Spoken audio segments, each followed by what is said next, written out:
On est là devant l'hôtel de ville pour soutenir nos camarades enlevés sur les eaux internationales. Il y a un bateau qui a été même kidnappé sur les eaux de Gaza. C'est intolérable ce qui s'est passé cette nuit et ce matin avec l'armée israélienne qui a arraisonné les bateaux, 44 bateaux, si je ne dis pas de bêtises, de la flottille, dont pas mal de Français qui étaient dans cette flottille. Macron a reconnu la Palestine il y a 2 semaines. Et il est en train de reconnaître un cimetière.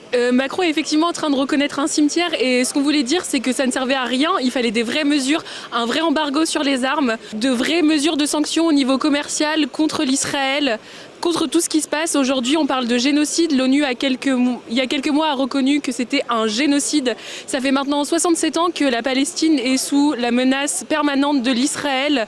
Nous demandons à ce que ça cesse, que les personnes soient libérées, que nos députés également, qui sont de la France Insoumise, que toutes les personnes qui sont allées sur la flottille, qui ont voulu rompre le blocus de Gaza de façon pacifique, soient relâchées. Aujourd'hui, leur arrestation est totalement illégale. Il n'y a pas de raison de les garder emprisonnés. Ils respectaient le droit international et c'est Israël, encore une fois, qui a franchi la ligne rouge. Et il faut que ça cesse. Netanyahou a encore une fois franchi une ligne, il ne veut pas s'arrêter là.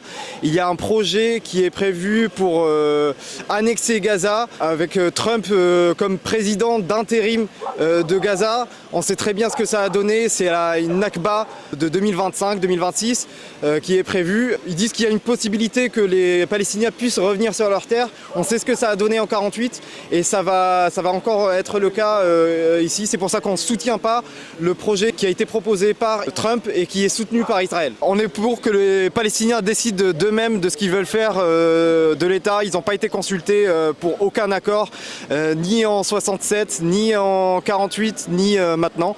Donc c'est le moment de donner la parole au peuple palestinien qui doit décider de son sort. La devise de la France est liberté, égalité, fraternité. Nous sommes fraternels avec le peuple palestinien et tous les autres peuples qui sont actuellement opprimés dans le monde.